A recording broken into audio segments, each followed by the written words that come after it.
Halo sahabatku. Selamat datang kembali di Cerita Momo. Gimana nih kabarnya sahabatku semua hari ini? Semoga kalian semua selalu dalam keadaan sehat dan dilimpahkan kebahagiaan dimanapun kalian berada. Seperti biasa, kita akan kembali masuk ke dalam sebuah kisah yang pastinya akan sangat menguji emosi, menguras kesabaran, dan mungkin membuat kita ikut gregetan. Kisah kali ini adalah tentang sebuah pengorbanan luar biasa seorang istri yang dibalas dengan air tuba. Bayangkan, sahabatku, selama 5 tahun penuh, seorang istri rela banting tulang, membiayai suaminya kuliah kedokteran hingga lulus. Namun, tepat di hari kelulusannya, apa yang ia dapatkan? Bukan ucapan terima kasih, melainkan sepucuk surat perceraian.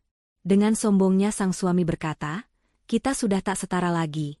Aku malu punya istri biasa sepertimu." Setelah bercerai, sang istri pun menghilang tanpa jejak. Tapi, 1 tahun kemudian, sang mantan suami yang sudah menjadi dokter itu justru panik bukan main mencarinya.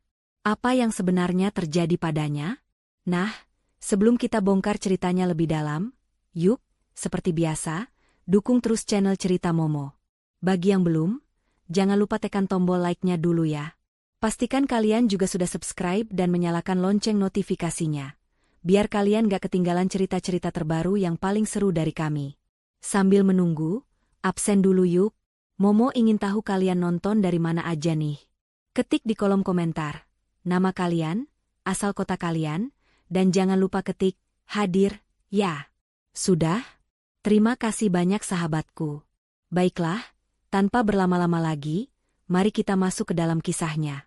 Tepuk tangan riuh rendah membahana di dalam aula universitas yang megah pagi itu. Di antara kerumunan keluarga yang berbahagia, Weni duduk dengan perasaan haru yang membuncah. Ia mengusap pelan ujung matanya yang basah, berusaha agar air matanya tidak tumpah. Ia memandang ke arah panggung, di mana Ricky, suaminya, berdiri tegak dengan jubah wisuda dan topi toga, memegang ijazah dokter yang baru saja diserahkan dekan. 5 tahun. 5 tahun penantian, pengorbanan, dan kerja keras yang tak terbayangkan akhirnya terbayar lunas hari ini.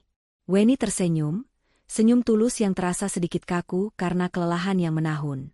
Ia menatap tangannya sendiri yang sedikit kasar, tangan yang sudah 5 tahun ini tak pernah lagi merasakan kemewahan perawatan. Tangan yang sibuk mengaduk adonan kue pesanan di subuh hari, tangan yang mengetik laporan lembur di kantor administrasinya, dan tangan yang memijat punggung Ricky saat suaminya itu mengeluh lelah belajar hingga larut malam. Weni rela melakukan 2 pekerjaan sekaligus, menjual perhiasan warisan ibunya, dan menahan segala keinginannya sendiri, semua demi satu impian, melihat Ricky memakai jas putih itu. Di sampingnya, Bu Leni, ibu Ricky sekaligus mertuanya, memasang wajah paling bangga. "Anakku, Ricky Pratama, sudah resmi jadi dokter hebat," seru Bu Leni pada tamu di sebelahnya, yang dibalas dengan ucapan selamat. Bu Leni tampak begitu anggun dengan kebaya mahal dan sanggul yang rapi. Ia melirik sekilas ke arah Weni yang hanya memakai batik sederhana. Sejak dulu, Bu Leni memang tidak pernah menyembunyikan fakta bahwa ia tidak terlalu menyukai Weni, yang dianggapnya berasal dari keluarga biasa dan tidak sepadan dengan Ricky yang ia anggap berotak cemerlang. Namun Weni tidak peduli. Baginya, cinta Ricky sudah cukup. Acara wisuda selesai. Ricky menghampiri mereka dengan senyum lebar, namun senyum itu lebih banyak ditujukannya kepada Bu Leni. Ia memeluk ibunya dengan erat. "Bu, Ricky berhasil," ujarnya. "Pasti, Nak. Ibu selalu tahu kamu hebat," balas Bu Leni, menepuk-nepuk punggung Ricky. Weni mendekat, berusaha memeluk suaminya. "Selamat ya, Mas." Akhirnya, Ricky sedikit kaku menerima pelukan Weni. Ia melepaskannya dengan cepat. "Iya, terima kasih. Nanti malam kita makan di restoran mewah yang baru buka itu ya. Aku sudah pesan tempat. Kita rayakan," kata Ricky, namun matanya tidak menatap Weni. Hati Weni sedikit tergores oleh sikap dingin itu, tapi ia berusaha memakluminya. Mungkin Ricky hanya lelah atau terlalu bersemangat. "Tentu, Mas. Apapun untukmu," jawab Weni lembut. Malam harinya, mereka bertiga duduk di sebuah restoran mewah dengan pemandangan kota yang gemerlap. Weni merasa sedikit canggung. Ini adalah tempat termahal yang pernah ia datangi. Ia melihat Ricky, yang sudah berganti pakaian dengan kemeja bermerek yang tampak mahal, duduk dengan sangat percaya diri. Bu Leni tak henti-hentinya memotret Ricky dan mengunggahnya ke media sosial. Akhirnya, perjuangan kita semua selesai ya, Mas. Setelah ini, kita bisa memulai hidup baru, ucap Weni, mencoba membuka percakapan hangat. Bu Leni yang mendengar itu tertawa kecil. Perjuangan Ricky, Weni. Anakku memang pekerja keras. Sekarang dia dokter, tentu saja hidupnya akan baru. Dia pantas mendapatkan yang terbaik. Weni terdiam mendengar sindiran itu. Ia menatap Ricky, menunggu suaminya membelanya, mengatakan bahwa ini adalah perjuangan mereka berdua. Tapi Ricky hanya diam, sibuk melihat-lihat menu. Setelah memesan makanan, suasana menjadi hening sejenak. Ricky berdeham. Ia menatap Weni, kali ini dengan tatapan yang sulit diartikan. Dingin, datar, dan ada sesuatu yang asing di sana. Weni, ada yang mau aku bicarakan, kata Ricky. Iya, Mas. Weni menatap suaminya penuh harap. Ricky merogoh tas kerjanya yang baru, mengeluarkan sebuah amplop coklat tebal, dan meletakkannya di atas meja, tepat di depan Weni. Weni mengerutkan kening. Apa ini, Mas? Surat panggilan kerja dari rumah sakit? Bu Leni yang duduk di sebelah Ricky, tersenyum miring. Senyum yang membuat Weni tiba-tiba merasakan firasat buruk. Ricky menggeleng pelan. Bukan. Buka saja. Tangan Weni sedikit gemetar saat meraih amplop itu. Ia membukanya perlahan. Matanya membaca beberapa baris pertama dari surat resmi itu. Jantungnya serasa berhenti berdetak. Restoran mewah itu terasa berhenti berputar. Suara denting sendok dan garpu di meja lain terdengar menjauh. Di sana, tertulis dengan jelas, surat gugatan perceraian. Weni mengangkat wajahnya, menatap Ricky dengan nanar. Bibirnya bergetar. Mas ini bercanda, kan? Ini lelucon apa? Ini kan hari wisudamu? Ricky menarik napas panjang. Wajahnya mengeras, seolah topeng kebahagiaan yang ia pakai seharian tadi sudah dilepas. Aku serius, Weni. Kita sudah tidak bisa lanjut. Tapi, kenapa? Apa salahku, Mas? 5 tahun aku? Suara Weni tercekat. Justru itu, potong Ricky cepat, nadanya tajam. 5 tahun ini sudah cukup. Sekarang aku sudah jadi dokter. Aku punya masa depan cerah. Aku butuh pendamping yang selevel, yang bisa kubawa ke pertemuan penting, yang bisa mengimbangi status sosialku. Mata Ricky menatap Weni dari atas ke bawah, menilai batik sederhananya, menilai wajah lelahnya yang tanpa riasan mahal. Weni, kita sudah tak setara lagi, ujar Ricky, mengucapkan kalimat itu dengan begitu enteng, seolah 5 tahun pengorbanan Weni tak ada artinya sama sekali. Aku malu punya istri biasa sepertimu. Bagai disambar petir di siang bolong. Kepala Weni terasa pening. Hinaan itu, diucapkan oleh pria yang ia biaya hidupnya, yang ia rawat sakitnya, yang ia dukung mimpinya. Bu Leni menimpali dengan nada penuh kemenangan. Sudah dengar, kan, Weni? Ricky itu sekarang punya standar tinggi. Kamu seharusnya sadar diri dari dulu. Daripada nanti kamu hanya jadi beban dan bikin malu Ricky di lingkungan dokter. Lebih baik kalian pisah sekarang. Anggap saja gajimu selama ini sebagai amal. Air mata yang sejak tadi ditahan Weni akhirnya luruh. Bukan hanya satu tetes, tapi mengalir deras. Rasa sakit, penghinaan, dan pengkhianatan itu meremukan hatinya hingga berkeping-keping. Ia menatap Ricky, mencari sisa-sisa pria yang dulu mencintainya, namun yang ia temukan hanyalah orang asing yang angkuh. Ia menatap Bu Leni yang tersenyum puas. Weni menggigit bibirnya keras, menahan isakan yang nyaris meledak. Ia tidak akan memberi mereka kepuasan melihatnya meraung-raung di tempat umum ini. Dengan tangan gemetar hebat, ia meremas surat perceraian itu. Kata-kata, ganti kendaraan, yang dilontarkan Bu Leni itu bagaikan bensin yang disiramkan ke bara api di dalam hati Weni. Sesuatu di dalam dirinya patah, namun bukan hancur. Sesuatu itu patah dan seketika berubah menjadi baja dingin yang tajam. Air matanya berhenti mengalir seketika. Ia mengangkat kepalanya perlahan, menatap kedua orang di depannya. Tatapannya yang tadi nanar dan penuh luka, kini berubah menjadi dingin, datar, dan tak terbaca. Ia mengusap sisa air mata di pipinya dengan kasar, bukan lagi usapan lembut orang yang putus asa, melainkan usapan tegas seseorang yang sudah mengambil keputusan. Ricky dan Bu Leni sedikit terkejut melihat perubahan drastis itu. Mereka mengira Weni akan meraung-raung, memohon, atau pingsan. Tapi Weni justru terdiam dengan cara yang menakutkan. Cukup. Satu kata itu keluar dari bibir Weni. Suaranya serak karena menahan tangis, namun terdengar sangat kuat dan penuh penekanan. Cukup, Ibu Leni, ulang Weni, kini menatap lurus ke mata mertuanya yang mulai terlihat bingung.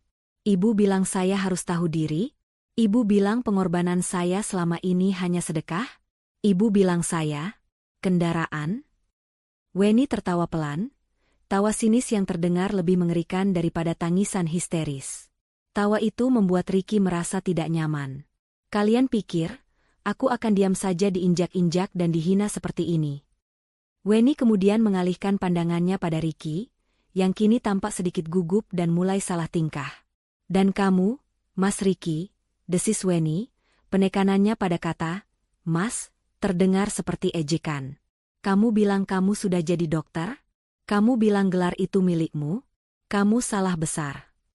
Weni berdiri perlahan dari kursinya. Gerakannya tenang, namun penuh kemarahan yang tertahan. Tangannya yang tadi meremas surat cerai, kini menunjuk lurus ke wajah Ricky yang mulai memucat. Gelar itu milikku juga. Suara Weni tiba-tiba naik 1 oktav, mengejutkan Ricky dan Bu Leni, bahkan membuat beberapa pengunjung di meja sebelah menoleh ke arah mereka. Weni tidak peduli. Setiap rupiah yang membawamu ke wisuda tadi, itu adalah keringatku. Seru Weni, suaranya bergetar karena emosi yang meluap. Setiap buku tebal yang kamu beli dan kamu baca, itu adalah jatah makanku yang kupotong.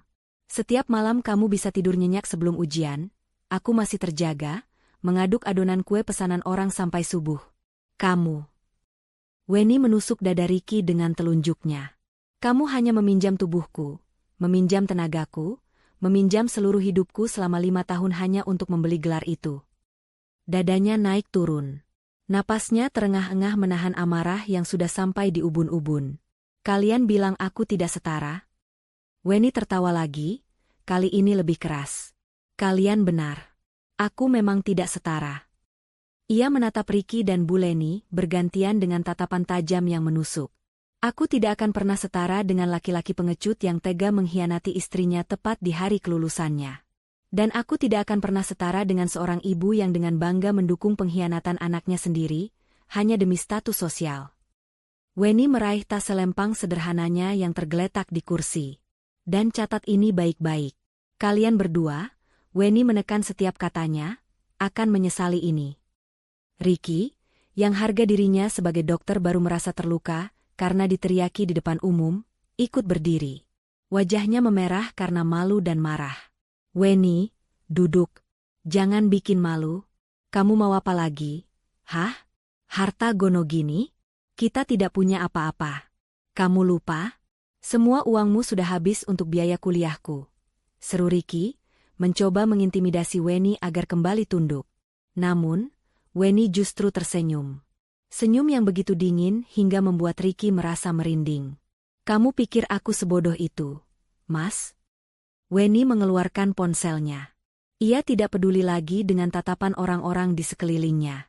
Kamu pikir aku tidak mencium gelagat busukmu sejak 6 bulan lalu? Kamu yang mulai menyembunyikan ponselmu setiap kali aku lewat? Kamu yang mulai sering pulang malam dengan alasan, tugas kelompok, padahal bau parfum wanita lain menempel di bajumu? Kamu yang tiba-tiba punya uang untuk membeli jam tangan bermerek baru, padahal minggu lalu aku baru saja menolak beli baju baru, karena harus menambal cicilan terakhir uang gedung kuliahmu. Mata Ricky terbelalak. Ia tidak menyangka Weni memperhatikan semua itu. Weni menekan sebuah nomor panggilan cepat di ponselnya. Halo, Pak Dimas? Selamat malam. Maaf mengganggu. Ricky mengerutkan kening. Pak Dimas? Pak Dimas siapa? Tanyanya curiga. Bu Leni, yang tadinya angkuh, kini mulai terlihat gelisah. Wajahnya tegang. Weni mengabaikan Ricky sepenuhnya, seolah pria itu tidak ada di sana. Benar, Pak? Ini saya, Weni. Dugaan kita tepat. Jeda sejenak saat Weni mendengarkan suara di seberang telepon. Iya, Pak. Sesuai dugaan saya. Suratnya sudah saya terima malam ini. Persis seperti yang Bapak prediksi skenarionya. Jantung Ricky berdebar kencang. Dugaan? Prediksi? Tolong, lanjut Weni dengan suara tenang yang mematikan. Segera proses semua berkas yang sudah saya titipkan di kantor Bapak minggu lalu. Ya, Pak. Semuanya. Termasuk gugatan balik atas pengkhianatan dan penipuan. Dan yang paling penting, rincian lengkap tuntutan ganti rugi biaya pendidikan dan biaya hidup selama 5 tahun. Tolong kirimkan surat panggilannya secepat mungkin ke alamat rumah sakit tempat dia akan mulai bekerja minggu depan. Mendengar kata, ganti rugi, Bu Leni terlonjak dari kursinya. Wajahnya pucat pasi. Gugatan balik? Ganti rugi apa? Weni, kamu jangan mengada-ada. Kamu sudah gila ya? Kamu mau memeras anakku? Pekiknya tertahan, panik. Weni akhirnya mematikan teleponnya. Ia memasukkan ponsel itu kembali ke tasnya dengan gerakan lambat. Ia menatap Bu Leni. Saya tidak gila, Bu. Saya hanya menagih apa yang menjadi hak saya. Bukankah tadi Ibu sendiri yang bilang ini, investasi? Kalau begitu, saya hanya mau investasi saya kembali. Lengkap. Saya menyimpan setiap bukti transfer, setiap kwitansi pembayaran kuliah, bahkan setiap tagihan listrik yang saya bayar sendiri selama 5 tahun ini. Weni lalu beralih menatap Ricky, yang kini berdiri membeku, bibirnya keluh. Kamu pikir aku akan membiarkanmu melenggang bebas dengan gelar yang kubeli dengan darah dan air mataku, lalu kamu pakai untuk mencari istri baru yang setara? Kamu salah besar, Mas. Weni mengambil surat perceraian itu dari atas meja. Di depan mata Ricky dan Bu Leni, ia tidak merobeknya. Ia justru melipatnya rapi dan memasukkannya ke dalam tas. Ini akan jadi bukti tambahan yang bagus di pengadilan. Terima kasih. Aku tidak akan menandatangani surat ceraimu, kata Weni tegas. Tapi aku yang akan menceraikanmu. Dan aku akan pastikan, kamu membayar setiap tetes keringatku, sebelum kamu bisa dengan bangga memakai jas putihmu itu. Tanpa berkata apa-apa lagi, Weni berbalik. Ia berjalan tegak, dengan langkah mantap, keluar dari restoran mewah itu. Ia meninggalkan Ricky dan Bu Leni yang membeku di meja mereka, dengan makanan mahal pesanan mereka yang bahkan belum sempat mereka sentuh. Malam itu, Weni tidak menangis lagi. Amarah yang membara telah membakar habis semua air matanya, menyisakan tekad yang membaja. Langkah Weni keluar dari restoran mewah itu terasa ringan, namun jejak kakinya seolah membara di lantai marmer yang dingin. Ia tidak menangis. Kemarahan yang begitu pekat telah membekukan air matanya.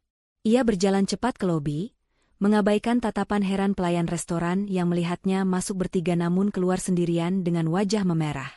Ia langsung mencegat taksi yang lewat, menyebutkan satu alamat, apartemen Siska, sahabat satu-satunya di kota ini.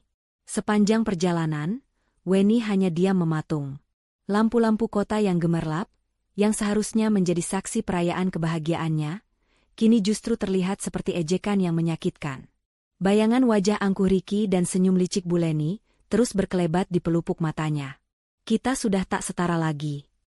Kalimat itu, seperti paku berkarat, terus-menerus menusuk telinganya. Ia menggenggam erat ponsel di tangannya, tempat di mana kontak Pak Dimas tersimpan. Ia tidak akan membiarkan penghinaan ini menjadi akhir dari segalanya. Ini adalah awal. Siska membuka pintu unit apartemen sederhananya dengan wajah mengantuk. Namun, matanya langsung terbelalak kaget melihat Weni berdiri di depannya. Wen? Ada apa malam-malam begini? Bukannya kamu lagi merayakan wisuda Ricky? Weni tidak menjawab. Ia melangkah masuk, dan begitu pintu tertutup, kakinya terasa lemas. Ia bersandar di dinding.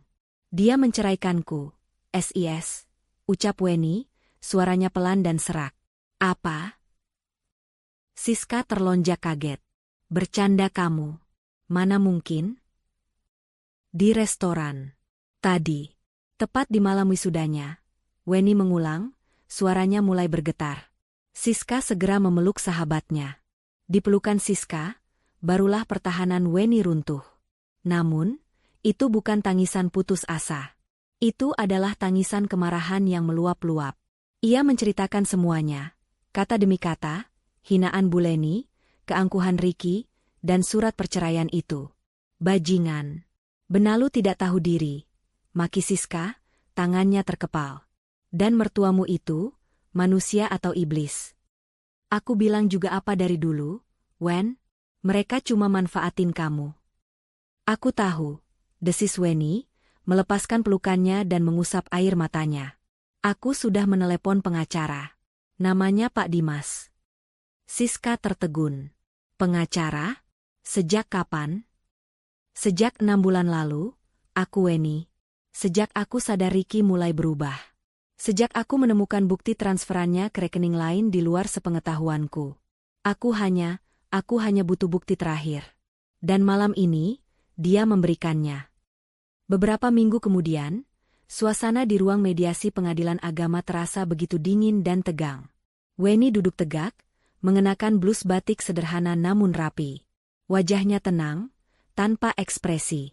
Di sampingnya, Pak Dimas, pria parubaya berkacamata dengan aura tenang namun tajam, menata berkas-berkas tebal di atas meja. Di seberang mereka, Ricky dan Bu Leni duduk gelisah. Ricky, yang baru saja akan memulai masa magangnya di rumah sakit bergengsi, tampak kusut. Bu Leni tak henti-hentinya berbisik, wajahnya pucat pasi.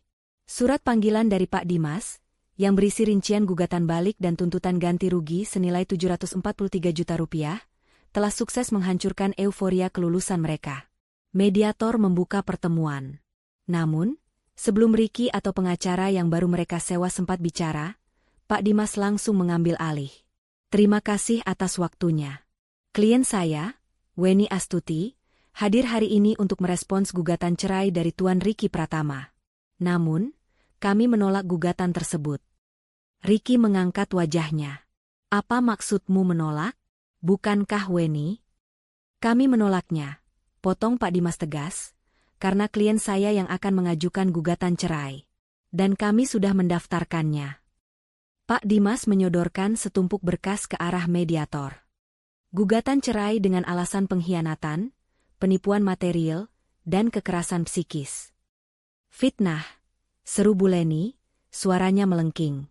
Kamu jangan mengada-ada. Pak Dimas mengabaikannya. Dan, kami juga melampirkan tuntutan ganti rugi atas seluruh biaya pendidikan dan biaya hidup yang telah dikeluarkan klien saya selama 5 tahun untuk membiayai studi kedokteran Tuan Ricky. Pak Dimas membuka binder tebal di depannya. Di sini terlampir lengkap. Bukti transfer uang semester. Kwitansi pembelian buku dan alat praktek. Bukti pembayaran sewa rumah. Hingga rincian biaya makan sehari-hari yang dikirimkan klien saya ke rekening Tuan Ricky. Totalnya, 743 juta rupiah. Mata Ricky terbelalak. Wajahnya pucat seketika. 743 juta. Itu angka yang tidak masuk akal. Gaji awalnya sebagai dokter magang bahkan tidak ada 1/10-nya dalam setahun. Bu Leni tampak seperti kehabisan napas. Mulutnya ternganga. Pengacara mereka hanya bisa menelan ludah, melihat tumpukan bukti yang begitu rapi. Ini pemerasan. Desis Ricky, suaranya bergetar antara marah dan takut. Itu kewajiban istri. Weni, kamu gila. Weni, yang sejak tadi diam, akhirnya angkat bicara. Ia menatap Ricky lurus-lurus. Kewajiban istri yang kamu sebut, tidak setara?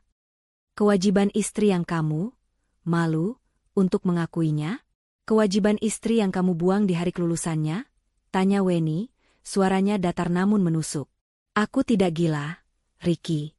Aku hanya menagih hakku. Suasana hening mencekam. Ricky dan Bu Leni tahu mereka kalah. Mereka tidak punya pembelaan apapun di depan tumpukan bukti itu.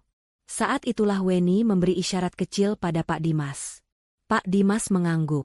Namun, kata Pak Dimas, membuat Ricky dan Bu Leni kembali menegang. Klien saya adalah orang yang berbaik hati. Dia tidak ingin memperpanjang masalah ini. Weni menatap Ricky.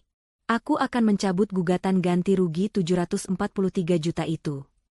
Ricky dan Bu Leni ternganga, tidak percaya dengan apa yang mereka dengar. Dengan beberapa syarat, lanjut Weni cepat. 1. Kamu menyetujui gugatan cerai dariku. Penyebabnya harus jelas tertulis, pengkhianatan dan penelantaran. Aku mau harga diriku kembali. Ricky menggertakkan giginya. Itu memalukan. 2. Lanjut Weni, tidak ada tuntutan harta gono gini. Aku tidak akan mengambil apapun dari rumah itu. Dan kamu juga tidak bisa menuntut apapun dariku. Selamanya. Kita impas. 3. Kalian berdua menandatangani perjanjian untuk tidak pernah menggangguku atau keluargaku lagi. 4. Ini semua selesai hari ini. Tanpa banding. Tanpa penundaan. Ricky menatap Bu Leni. Bu Leni, yang ketakutan setengah mati membayangkan harus menjual rumah mereka untuk membayar utang 743 juta itu, langsung mengangguk panik. Setuju. Setuju. Tanda tangani, Ricky. Cepat. Desisnya.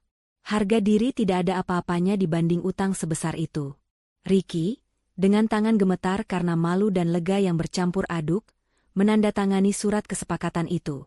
Proses perceraian berjalan sangat cepat. Palu diketuk. Weni resmi bebas.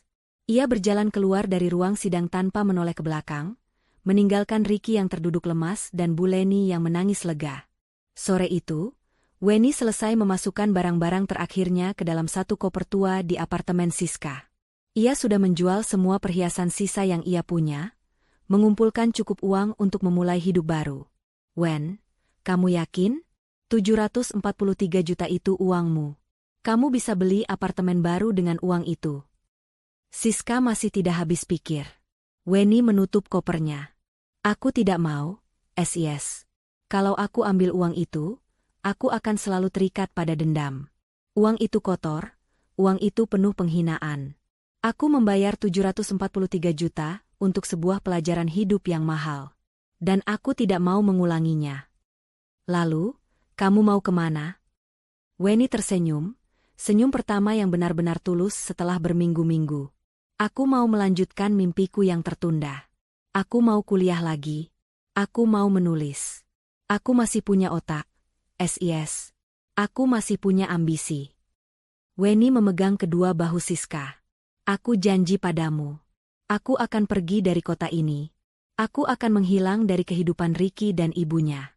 Aku akan menggunakan semua, kekayaan, non-materiku, semua rasa sakit ini, untuk membangun sesuatu yang sangat besar. Suatu hari nanti, mereka akan mendengar namaku lagi. Dan saat itu terjadi, mereka akan sadar, siapa sebenarnya yang tidak setara. Weni memeluk Siska erat. Jaga dirimu baik-baik, SIS. Jangan beritahu siapapun aku di mana. Pasti, Wen. Kejar mimpimu. Buat mereka menyesal. Malam itu, Weni naik kereta ekonomi antar kota. Ia sengaja memilih kota kecil yang jauh, tempat tak ada seorang pun yang mengenalnya. Saat kereta mulai bergerak meninggalkan gemerlap kota yang menyakitinya, Weni menatap keluar jendela. Ia tidak menangis. Ia hanya merasakan kelegaan yang luar biasa. Ia telah menghilang, membawa satu koper, setumpuk bukti pengorbanan yang tidak ia uangkan, dan sebuah janji besar untuk dirinya sendiri. 1 tahun berganti. Waktu berjalan tanpa kompromi, mengubah nasib dan memutar roda kehidupan. Di lantai 15 sebuah rumah sakit swasta paling bergengsi di ibu kota, seorang pria muda berjalan dengan langkah tegap dan penuh percaya diri. Jas dokter putihnya licin tanpa celah, disetrika dengan sempurna. Stetoskop mahal melingkar di lehernya bukan sekadar sebagai alat, tapi sebagai simbol status. Papan nama di dadanya terukir jelas, Dr. Ricky Pratama. Dialah primadona baru di departemen bedah. Cerdas, cekatan, dan di usianya yang masih muda, ia sudah dipercaya menangani beberapa kasus operasi yang rumit. Para atasan menyukainya, para perawat muda mengaguminya, dan para pasien junior menjadikannya panutan. Ricky telah mendapatkan semua yang ia inginkan. Kehidupan lamanya bersama Weni terasa seperti mimpi buruk yang telah lama berlalu. Ia bahkan nyaris tidak pernah mengingat nama mantan istrinya itu. Jika sesekali terlintas, Ricky hanya akan menganggapnya sebagai kenangan memalukan, sebuah fase yang harus ia lalui untuk mencapai posisinya sekarang. Menceraikan Weni adalah keputusan terbaik dalam hidupku, Begitu ia sering berkata pada dirinya sendiri di depan cermin apartemen mewahnya. Weni adalah beban, kerikil di sepatu, pengingat masa lalunya yang biasa saja. Kini, ia bebas. Kebebasan itu ia rayakan dengan kemewahan. Ricky tidak lagi tinggal di rumah kontrakan sempit peninggalan ayahnya. Ia dan Bu Leni pindah ke sebuah unit apartemen mewah di pusat kota, dengan pemandangan gemerlap lampu kota yang bisa mereka nikmati setiap malam. Cicilannya? Tentu saja mencekik leher. Tapi Ricky tidak peduli. Status adalah segalanya. Ia juga mengganti motor bututnya dengan sebuah sedan BMW seri 3 terbaru berwarna hitam metalik. Mobil itu ia beli dengan cicilan kredit tenor 7 tahun, dengan bunga yang sangat tinggi. Gaji awalnya sebagai dokter di rumah sakit swasta memang besar, namun tidak sebanding dengan gaya hidup yang ingin ia pamerkan. Setiap akhir pekan, Ricky menghabiskan malam di restoran fine dining, jenis restoran yang dulu ia gunakan untuk menghina Weni. Ia membeli jam tangan bermerek, pakaian desainer, dan bergabung dengan klub golf eksklusif. Di permukaan, Dr. Ricky adalah potret kesuksesan sempurna. Namun di balik itu, tumpukan tagihan kartu kredit mulai menggunung. Ia hidup dengan skema gali lubang tutup lubang, menggunakan 5 kartu kredit berbeda untuk saling menutupi, dan mengambil beberapa pinjaman bank dengan dalih renovasi apartemen. Kesombongan Ricky menular sempurna pada Bu Leni. Statusnya sebagai ibu dokter telah mengangkat derajat sosialnya ke level yang tak pernah ia bayangkan. Bu Leni kini menjadi anggota tetap arisan sosialita para istri pejabat dan pengusaha. Setiap berkumpul, tak ada yang ia bicarakan selain kehebatan Ricky. Oh, Ricky? Tentu saja dia sibuk sekali, Jeng. Operasi besar terus. Tadi malam saja baru pulang jam 2 pagi, ujar Bu Leni pada suatu sore di lobi hotel mewah, sambil mengaduk teh mahalnya. Padahal, ia tahu persis Ricky pulang jam 2 pagi bukan karena operasi, melainkan karena menghadiri pesta di sebuah klub malam eksklusif. Kasihan ibu, tapi ya gimana, namanya juga panggilan tugas mulia. Dia itu terlalu berdedikasi. Apartemen barunya, Jeng, lanjut Bu Leni, seolah menjawab pertanyaan yang tidak diajukan. Ah, biasa saja, Jeng. Hanya 3 kamar tidur, pemandangan city light. Ricky yang paksa ibu pindah, katanya biar ibu nyaman di hari tua. Anak itu memang berbakti sekali. Bu Leni tak henti-hentinya mendesak Ricky untuk segera mencari pasangan baru. Ricky, nak, kamu itu sekarang dokter top. Jangan sampai salah pilih istri lagi ya. Cari yang selevel. Putri Profesor Handoko itu, cantik, lulusan Swiss. Atau mungkin Vania, anak pemilik rumah sakit sebelah. Kamu harus ingat, pernikahan itu sekarang adalah investasi sosial untuk kariermu. Celoteh Bu Leni hampir setiap hari. Ricky hanya mengiyakan, menikmati status barunya sebagai bujangan paling diminati. Hari-hari berlalu dalam lingkaran setan kesombongan dan utang. Hingga suatu sore, saat Ricky sedang memimpin rapat evaluasi dengan para dokter junior, sesuatu terjadi. Ia sedang berbicara dengan penuh wibawa, menunjuk ke layar presentasi, ketika tiba-tiba kepalanya terasa pusing berputar. Pandangannya kabur sepersekian detik, dan ia harus berpegangan pada tepi meja agar tidak oleng. Dokter Ricky, Anda tidak apa-apa? Tanya seorang dokter junior, melihat wajah atasannya yang mendadak pucat. Ricky langsung menegakkan tubuhnya, berdeham. Tidak. Hanya sedikit lelah. Terlalu banyak operasi, jawabnya ketus. Kita lanjut. Ia mengabaikan denyutan aneh di pelipisnya. Migrain biasa, batinnya. Hanya kurang tidur dan terlalu banyak kopi. Namun, migrain biasa, itu mulai datang lebih sering.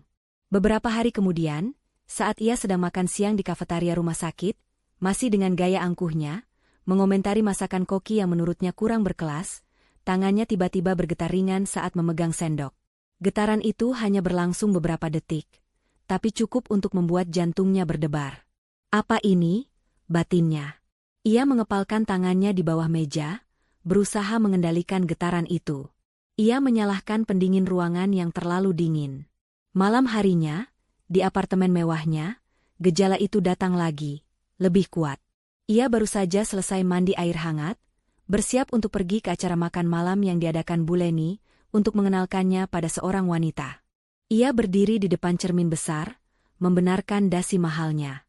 Tiba-tiba, dunia di sekelilingnya serasa miring. Kepalanya sakit luar biasa, seperti ditusuk ribuan jarum. Pandangannya kabur total, dan telinganya berdenging hebat. Ia terhuyung mundur, menabrak meja rias di belakangnya. Botol-botol parfum mahal berjatuhan ke lantai. Apa yang terjadi? Desis Ricky, memegangi kepalanya yang serasa mau pecah. Ia terduduk di lantai, napasnya tersengal. Keringat dingin membasahi kemeja mahalnya. Sebagai seorang dokter, alarm bahaya di otaknya berbunyi nyaring. Ini bukan kelelahan biasa. Ini bukan migrain.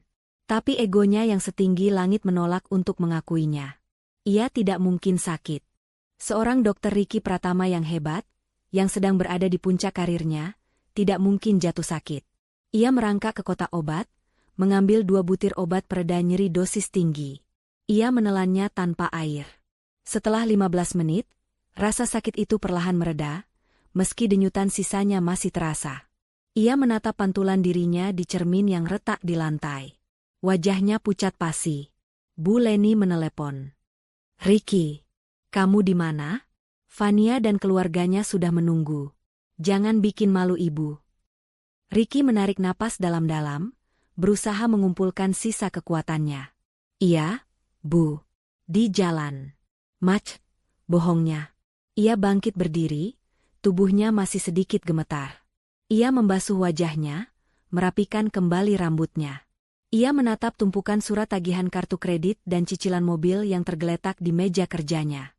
Tiba-tiba, semua kemewahan itu terasa dingin dan mencekam. Ada ketakutan yang mulai merayapi hatinya. Tapi ia menepisnya jauh-jauh. "Tidak. Aku baik-baik saja," gumamnya. "Aku hanya butuh istirahat. Setelah ini, semuanya akan kembali normal." Ia meraih kunci mobil BMW-nya, dan melangkah keluar, kembali memasang topeng kesuksesan dan kesombongannya. Topeng kesombongan yang Ricky kenakan selama setahun penuh itu akhirnya retak, lalu pecah berkeping-keping. Beberapa hari setelah insiden pusing hebat di apartemennya, gejala itu kembali menyerang. Kali ini, di tempat terburuk yang bisa ia bayangkan, di depan meja operasi. Ia sedang memimpin sebuah operasi usus buntu sederhana, sebuah prosedur yang bisa ia lakukan sambil menutup mata.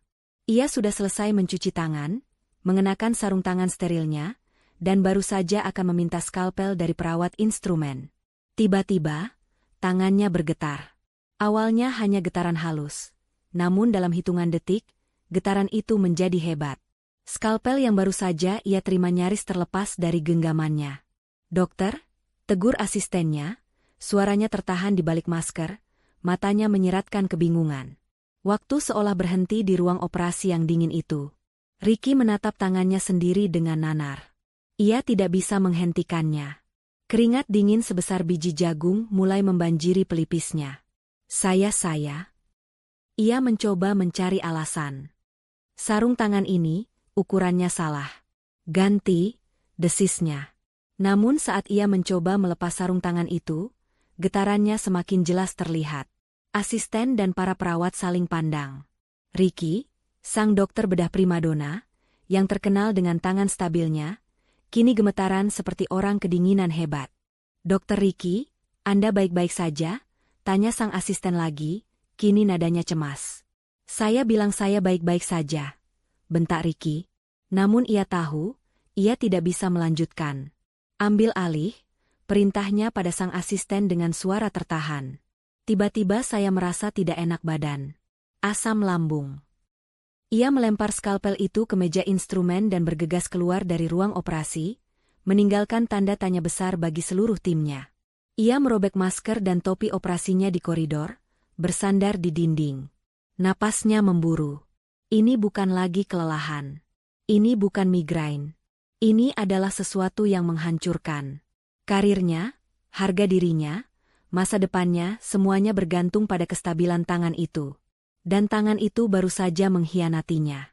Rumor menyebar lebih cepat daripada infeksi di rumah sakit. Dokter Ricky gemetaran saat operasi. Dia hampir menjatuhkan pisau bedah.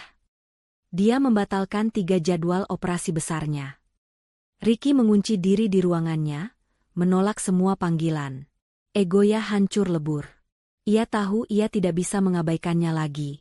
Ia harus mencari tahu apa yang terjadi, tapi ia terlalu malu untuk diperiksa oleh rekan-rekannya sendiri. Namun, ketakutan akan kehilangan segalanya lebih besar daripada rasa malunya. Malam itu, ia mengatur pertemuan rahasia. Bukan di jam kerja. Ia meminta janji temu pukul 9 malam, jauh setelah jam praktek usai. Ia menelan harga dirinya bulat-bulat dan mendatangi ruangan Dr. Bayu, Kepala Departemen Neurologi. Dr. Bayu adalah seorang dokter senior yang pendiam, brilian, dan sangat berdedikasi. Tipe dokter yang Ricky anggap kuno dan tidak pandai bergaya. Ironisnya, kini nasib Ricky ada di tangan Dr. Bayu. Malam, Ricky. Ada apa? Sapa Dr. Bayu tenang, menatap Ricky yang masuk ke ruangannya seperti pencuri. Dok, Ricky menelan ludah. Jas dokternya ia tinggalkan di mobil. Ia datang sebagai pasien biasa. Saya mengalami beberapa gejala aneh. Tangan saya gemetar. Pandangan saya sering kabur. Dr. Bayu mendengarkan dengan saksama. Wajahnya tetap tenang. Ia melakukan serangkaian tes neurologis dasar pada Ricky. Baring di sana. Ikuti cahaya ini. Pejamkan mata. Rileks. Setiap perintah terasa seperti tamparan bagi Ricky. Ia, sang dokter hebat, kini menjadi pasien yang patuh. Setelah pemeriksaan fisik, Dr. Bayu menatapnya serius. Kita harus lakukan MRI otak dan tulang belakang. Segera. Besok pagi. Keesokan harinya, Ricky menjalani serangkaian tes dengan perasaan campur aduk antara takut dan penyangkalan. Ia menunggu hasilnya di ruangannya, bolak-balik seperti setrikaan. Bu Leni meneleponnya berkali-kali, mengeluh mengapa Ricky tidak mengajaknya makan malam di Hotel Bintang 5. Ibu bosan di apartemen terus. Ricky, apa gunanya punya anak dokter sukses kalau hidup ibu begini-begini saja? Aku sibuk, Bu, bentak Ricky, lalu menutup teleponnya. Ponselnya berdering lagi. Kali ini dari Dr. Bayu. Hasilnya sudah keluar. Ricky, bisa ke ruangan saya sekarang? Jantung Ricky serasa menciut. Dengan langkah berat, ia berjalan ke ruangan Dr. Bayu. Dokter senior itu sudah menunggunya. Di layar komputer besar di belakang mejanya, terpampang hasil MRI Ricky. Dr. Bayu tidak berbasa-basi. Ricky, duduklah. Dr. Bayu memutar layarnya. Lihat ini, tunjuknya pada beberapa titik putih abnormal di sumsum tulang belakang dan saraf optik Ricky. Ini bukan tumor. Ini juga bukan stroke. Lalu apa? Desis Ricky, suaranya bergetar. Ini penyakit autoimun langka yang sangat agresif. Sistem kekebalan tubuhmu menyerang sistem saraf pusatmu sendiri. Secara spesifik, saraf mata dan tulang belakang. Ini menjelaskan mengapa pandanganmu kabur dan tanganmu gemetar hebat. Jelas Dr. Bayu. Ricky, sebagai seorang dokter, langsung memahami implikasinya. Apa nama penyakitnya? Neuromyelitis optica spectrum disorder. NMOS, jawab Dr. Bayu. Dan dari hasil pemeriksaan, ini tipe yang sangat progresif. Jika tidak ditangani dengan cepat, ini bisa menyebabkan kebutaan permanen dan kelumpuhan. Dunia Ricky runtuh seketika. Kebutaan. Kelumpuhan. Kata-kata itu berdengung di telinganya. Tapi bisa diobati, kan? Dok, pasti bisa. Kita punya obat imunosupresan terbaik. Seru Ricky panik, naluri dokternya berganti dengan kepanikan pasien. Dr. Bayu menggeleng pelan. Pengobatan di sini hanya untuk memperlambat, Ricky. Tidak untuk menghentikan atau memulihkan kerusakan yang sudah terjadi. Mengingat profesimu sebagai dokter bedah, kita butuh solusi radikal. Apa? Apa solusinya? Katakan. Transplantasi sel punca. Hematopoietic Stem Cell Transplantation, atau HSCT. Kita, reset, sistem imunmu. Ini satu-satunya harapanmu untuk bisa memegang skalpel lagi. Harapan Ricky sedikit menyala. Baik, lakukan. Kapan bisa dijadwalkan? Dr. Bayu menghela napas panjang. Inilah bagian terberatnya. Prosedur itu tidak tersedia di Indonesia untuk kasus autoimun seperti ini. Kamu harus melakukannya di luar negeri. Singapura atau Jerman. Jantung Ricky berdebar lagi. Biaya. Berapa biayanya? Dokter Bayu menatap Ricky dengan sorot mata prihatin. Estimasi kasarnya, untuk seluruh prosedur, akomodasi medis, dan pemulihan awal, kamu butuh sekitar 3 miliar rupiah. 3 miliar rupiah. Angka itu seperti godam tak terlihat yang menghantam ulu hati Ricky. Napasnya tercekat. 3 miliar. Dia bahkan tidak punya 30 juta di tabungannya. Semua gajinya habis untuk membayar cicilan BMW, cicilan apartemen mewah, kartu kredit Buleni, dan gaya hidup palsunya. Asuransiku? Tanya Ricky lirih, berharap ada keajaiban. Dokter Bayu membuka map lain. Asuransi korporat kita hanya menanggung penyakit kritis yang terdaftar. Penyakitmu masuk kategori langka. Dan prosedur HSCT untuk autoimun masih dianggap eksperimental oleh banyak perusahaan asuransi. Paling banyak, mereka hanya akan menanggung biaya diagnosis dan pengobatan awal di sini. Mungkin sekitar 300 juta. Tidak. Ricky menggelengkan kepalanya, tidak percaya. Tidak mungkin. 3 miliar. Ia tertawa. Tawa kering yang terdengar seperti tangisan. Dokter Ricky Pratama. Sang primadona bedah. Yang menghina istrinya karena tidak setara. Kini ia duduk di sini, bangkrut total, dan divonis penyakit langka yang mengancamnya menjadi buta dan lumpuh. Ricky keluar dari ruangan Dokter Bayu dengan langkah gontai. Ia sampai di apartemennya. Buleni sedang asyik menonton televisi di ruang tengah yang mewah. Ricky, akhirnya kamu pulang. Ibu sudah pesan makan malam mahal, pakai kartu kreditmu.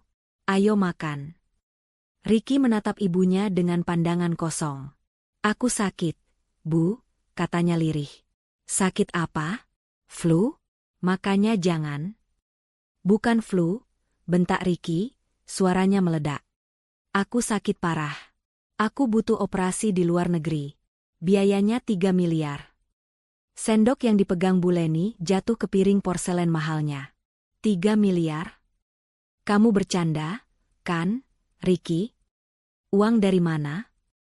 Kita baru saja bayar down payment mobil barumu. Aku tidak bercanda, Bu, teriak Ricky, kepanikan akhirnya menguasai dirinya sepenuhnya. Aku bisa buta. Aku bisa lumpuh. Karierku hancur. Dan kita tidak punya uang. Kita tidak punya apa-apa. Kita bangkrut, Bu, bangkrut.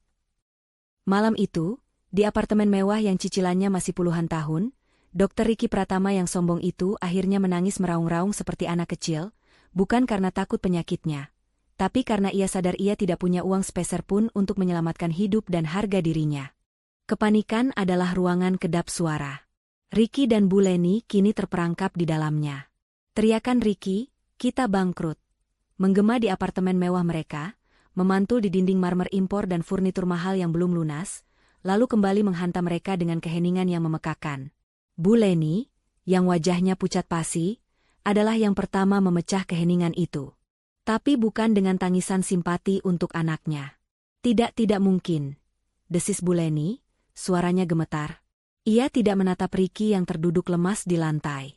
Ia menatap sekelilingnya, lukisan abstrak mahal di dinding, lampu kristal gantung, televisi layar datar 80 inci. Kita tidak mungkin bangkrut. Ricky, apartemen ini, mobilmu, tas-tas ibu, ini semua? Ricky tertawa. Tawa kering yang terdengar seperti rintihan orang sekarat. Inilah masalahnya, Bu. Ini semua ilusi.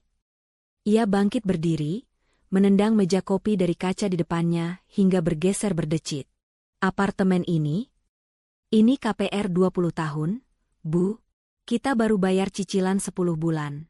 Nilai jualnya sekarang jauh di bawah sisa pokok utang kita di bank. Kalau kita jual, kita masih utang ratusan juta. Mobilmu. Mobil BMW Mu yang selalu ibu banggakan di arisan. Buleni masih mencoba menyangkal. Mobil itu. Ricky mengusap wajahnya kasar. Itu kredit 7 tahun. Bu, 7. Bunganya mencekik. Kalaupun laku dijual sekarang, uangnya tidak akan cukup untuk menutupi sisa utangnya. Kita tidak punya apa-apa. Kita hanya punya utang. Utang di mana-mana. Napas Bu Leni tercekat. Ia teringat tas-tas bermerek yang ia koleksi di lemarinya. Jantungnya mencelos. Nyaris separuhnya adalah barang KW super kualitas tertinggi. Dibeli agar bisa tetap bergaya di arisan sosialitanya tanpa harus menguras kartu kredit Ricky lebih dalam. Mereka benar-benar hidup dalam kebohongan. Lalu bagaimana? 3 miliar.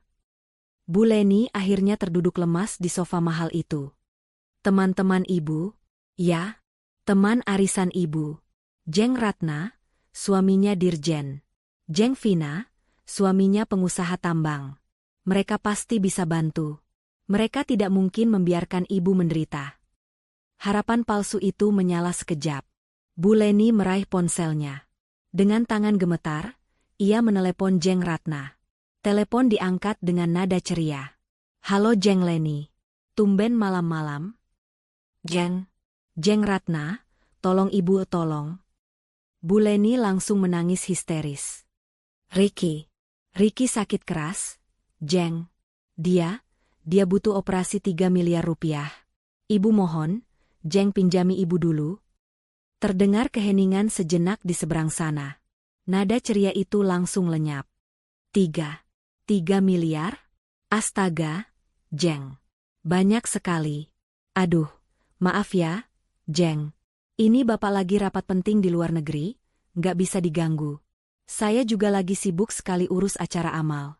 Nanti saya kabari lagi ya, Jeng. Klik. Telepon ditutup. Bu Leni tertegun. Ia mencoba menelepon lagi. Nomornya sibuk. Ia menelepon Jeng Vina. Ditolak. Ia menelepon lagi. Ditolak lagi. Ia menelepon Jeng Sari. Jawabannya sama. Aduh, Jeng, kami juga lagi butuh dana untuk renovasi. Satu persatu, teman-teman sosialitanya yang dulu memujinya, kini menghindarinya seperti wabah. Bu Leni melempar ponselnya ke sofa.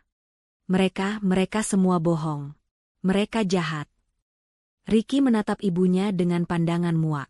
Ibu baru sadar? Mereka hanya teman ibu saat ibu bisa pamer. Sama seperti teman-temanku. Kini giliran Ricky. Ia tidak bisa mengandalkan ibunya. Ia harus bergerak sendiri. Tapi harga dirinya sebagai dokter hebat melarangnya untuk mengemis. Ia mencoba menelepon beberapa rekan dokter yang ia anggap dekat. Halo, Van. Ganggu malam-malam? Ricky menelepon Dokter Ivan, sesama dokter bedah. Oh, halo, Dokter Ricky. Tumben sekali. Ada apa?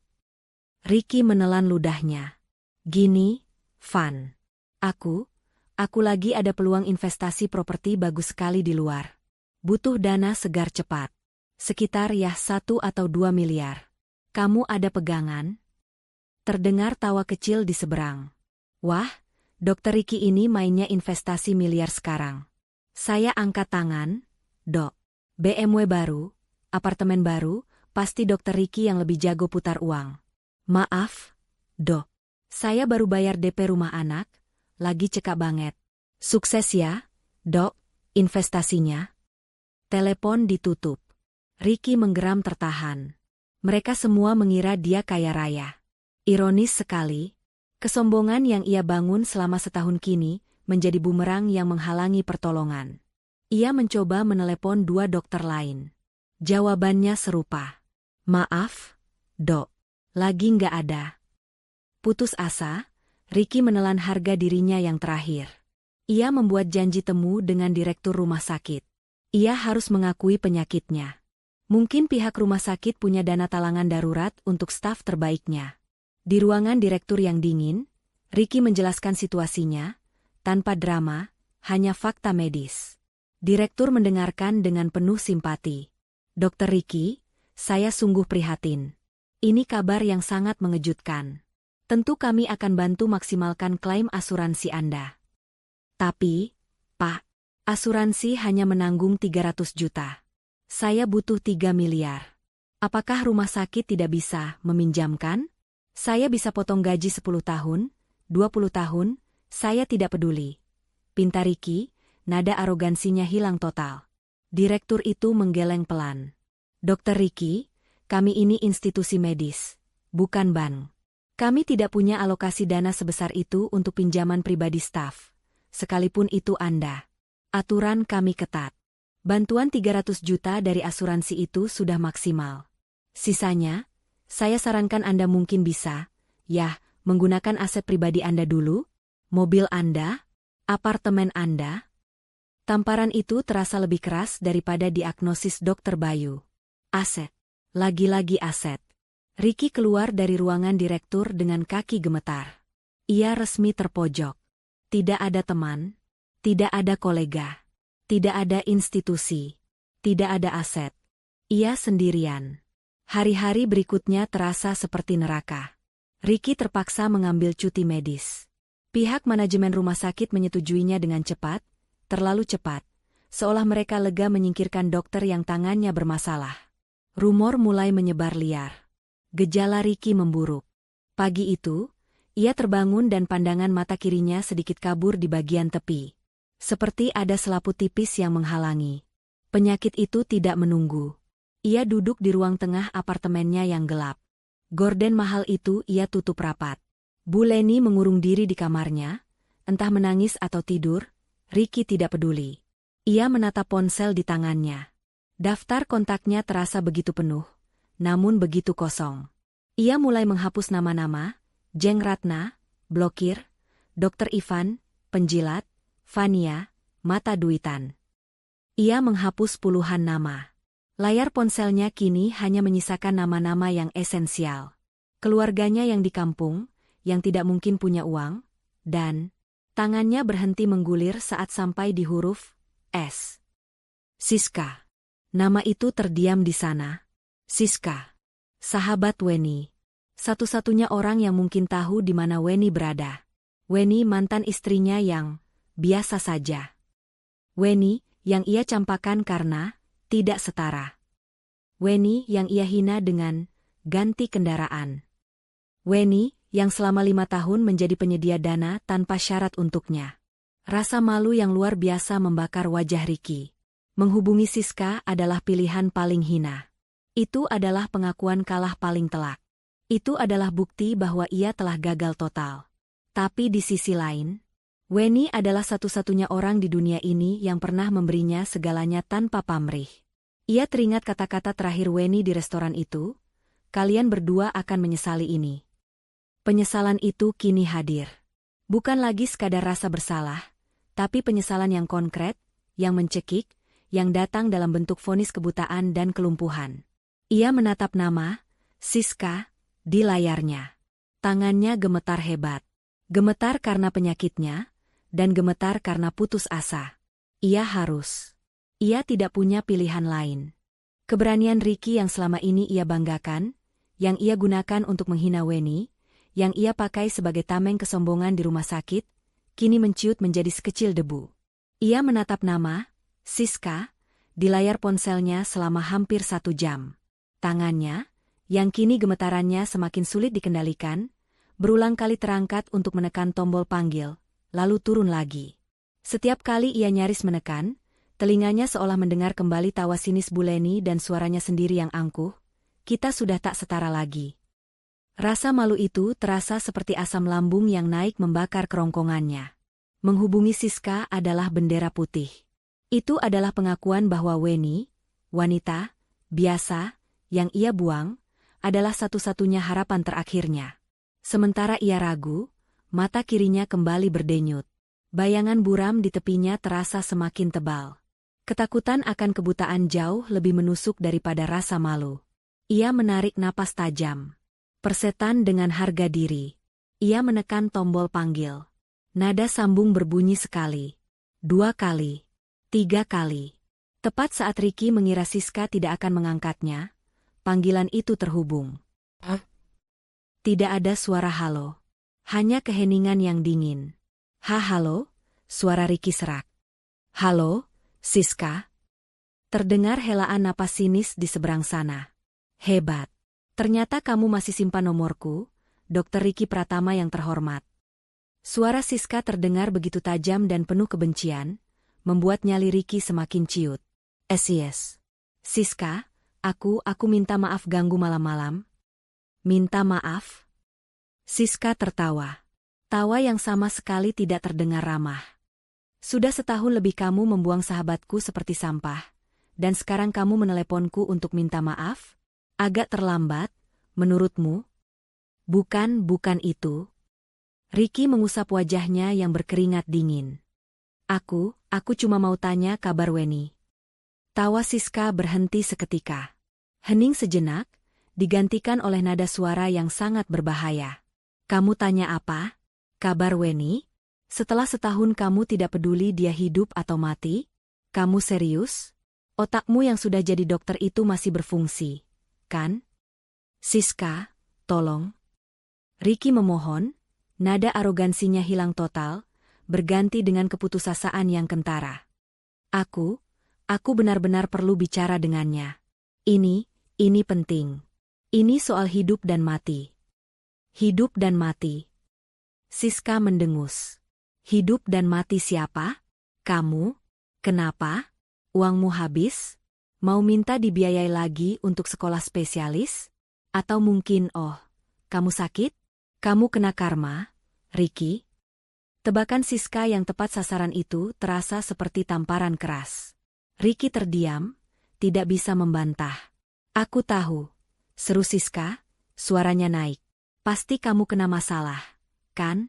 Sudah kuduga. Kamu dan ibumu itu benalu. Kalian pikir Weni itu bank berjalan yang bisa kalian datangi setiap kali kalian butuh uang? Bukan begitu, SIS. Tolong dengarkan aku. Ricky mulai panik. Aku tidak mau dengar apa-apa, potong Siska. Dengar ya, Ricky. Weni sudah bahagia. Dia sudah membangun hidupnya lagi dari nol, hidup yang kamu hancurkan. Dia sudah melupakan benalu parasit seperti kamu dan ibumu. Jangan pernah berani ganggu dia lagi. Dan jangan pernah hubungi aku lagi. Klik. Telepon ditutup. Ricky menatap layar ponselnya dengan nanar. Siska, tunggu. Ia mencoba menelepon lagi. Nomornya langsung sibuk. Siska memblokirnya. Ricky melempar ponselnya ke sofa. Sialan. Ia berjalan mondar-mandir di ruang tengahnya yang gelap. Putus asa. Siska adalah satu-satunya jalannya. Dan jalan itu baru saja ditutup. Bu Leni keluar dari kamarnya dengan wajah sembab. Gimana, Ricky? Dapat pinjaman? Diam, Bu, bentak Ricky. Ini semua juga gara-gara ibu.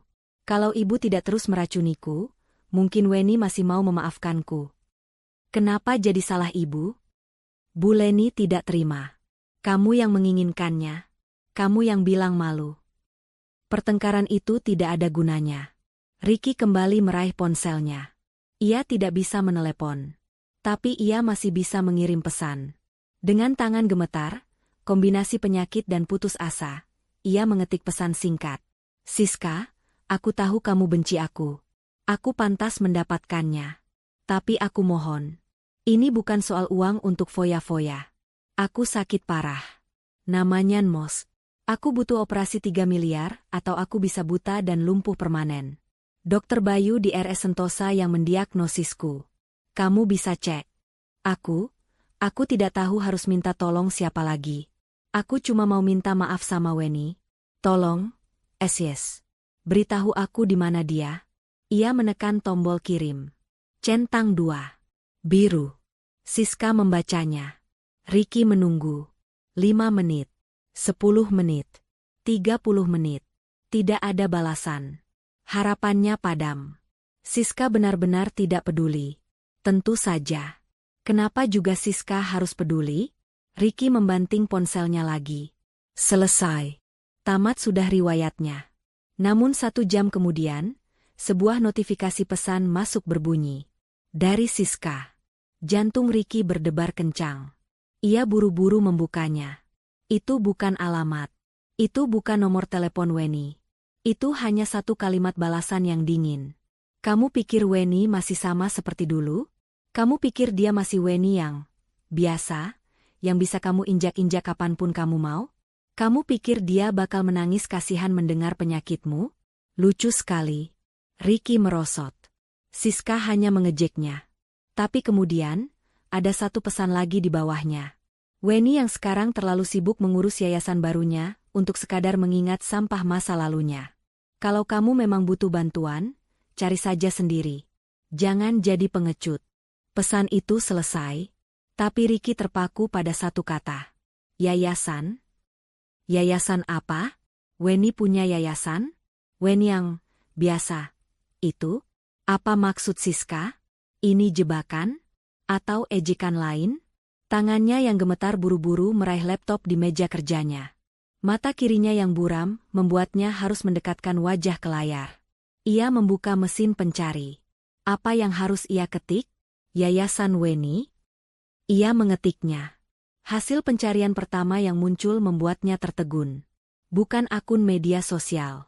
Bukan blog pribadi. Tapi sebuah situs web profesional. The Weni Foundation. Jantung Ricky serasa berhenti berdetak. Ia mengklik tautan itu. Sebuah halaman muka yang sangat elegan dan profesional terbuka. Di halaman depan, terpampang foto seorang wanita. Itu Weni. Tapi, itu bukan Weni yang ia kenal. Weni di foto itu mengenakan blazer berwarna biru tua yang pas di badan, rambutnya dipotong sebahu dengan tatanan yang rapi. Ia berdiri di depan sebuah gedung modern, tersenyum tipis ke arah kamera. Senyumnya bukan lagi senyum lembut seorang istri yang patuh. Itu adalah senyum seorang pemimpin. Senyum penuh wibawa, percaya diri, dan dingin. Di belakangnya, di dinding lobi gedung itu, terpasang plakat perak besar bertuliskan, The Weni Foundation, mewariskan kebaikan, membangun masa depan. Ricky menggulir ke bawah dengan tangan gemetar. Ia membaca bagian, tentang kami. Didirikan oleh Weni Astuti, seorang penulis buku inspiratif terlaris, bangkit dari abu, The Weni Foundation adalah organisasi nirlaba yang didedikasikan untuk membantu mereka yang berjuang. Penulis buku? Bestseller? Kapan Weni menulis buku? Ia terus membaca. Ia sampai pada bagian, program kami. Ada beberapa program. Dan matanya terkunci pada program unggulan mereka. Beasiswa Pelita Cendekia, bantuan dana pendidikan penuh dan biaya operasi darurat untuk mahasiswa kedokteran berprestasi yang kurang mampu. Laptop itu nyaris jatuh dari pangkuannya. Napas Ricky tercekat di tenggorokan. Ini tidak mungkin. Ini lelucon. Ini mimpi buruk. Weni, mantan istrinya yang ia hina karena tidak setara, kini adalah pendiri sebuah yayasan besar yang fokus membiayai mahasiswa kedokteran dan biaya operasi darurat. Ironi ini begitu menusuk, begitu brutal, hingga Ricky merasa mual. Ia buru-buru mencari berita tentang Weni. Ia menemukan puluhan artikel. Wawancara di majalah bisnis. Wawancara di acara bincang-bincang pagi hari.